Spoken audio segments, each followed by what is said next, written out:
Hello, my name's Andy Rafael from eTeknix.com, and today we're looking at the HIS Radeon HD 4830 512MB graphics card. Included in the box is a installation guide, a case badge sticker, installation driver CD-ROM, a PCI Express power cable, and a DVI to VGA adapter. Taking an in-depth look at the HD 4830, first of all you noticed the length of the card. It's quite long. It's about the same sort of length as some of the other cards we've looked at, like the GTX 285 from BFG. Normally a budget to mid-range card would be sort of quite a bit shorter, not quite this length.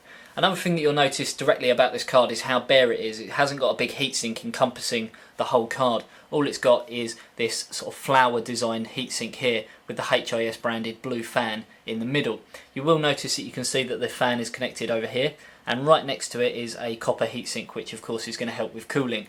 Other than that, the card is pretty much bare.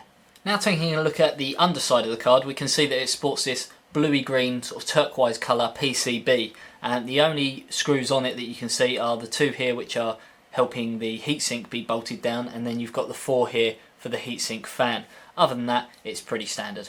Looking at the full specifications of this card, we can see that it has a core clock speed of 575 MHz. It uses shader model 4.1 technology, DirectX 10.1 and OpenGL 2.1. We can see that the memory size is 512 MB of GDDR3 memory operating at a speed of 1800 MHz. The memory interface is 256-bit. Talking a little bit more about the cooling on the card, as you can see, as we spoke about, it's quite a bare card. There's not millions of amounts of transistors, resistors, chips, that kind of thing on there, so it doesn't need a mass amount of cooling, and where it's not the most powerful card on the market, it's not going to produce that much heat anyway. As we already spoke about, you can see this copper heatsink down the bottom which is helping with the cooling, but the main part of the cooling is this part here with the fan and the sort of flower design. You will notice that it's got all these single fins, which of course when the fan spins round, the heat is actually going to dissipate out of these fins. This card, even though it is quite a bare card and it's not overly powerful, it does need extra power support. So you will find that it has this connection here for a PCI Express 6-pin connection. On the top of the card we can see that it has these connections here for use with Crossfire. Looking at the PCI plate side of the card, we can see that it only actually takes up one slot in your case. Looking at the connections on this graphics card, we can see that it has two DVI ports as well as a TV out port. This particular graphics card does support HDMI, HDTV as well as dual monitor support. Normally at this part of the review I'd have a little scout around on the internet to try and find the best possible price for the product that I'm talking about.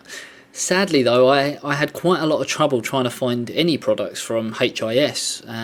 There doesn't seem to be a lot of stockists for them, and the only stockists that do have them generally only have 2 or 3 of their whole product range. So trying to find a price for the 4830 proved quite difficult.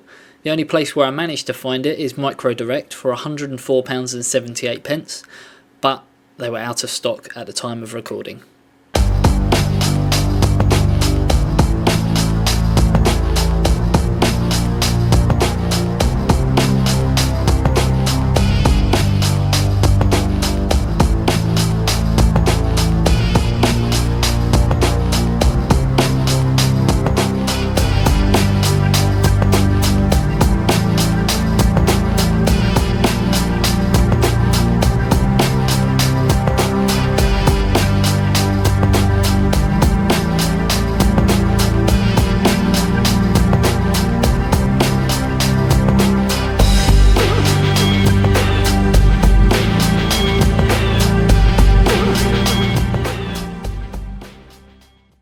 As you can see from the benchmarks results, it did give some quite impressive results for what I'd call more of a low-end budget card.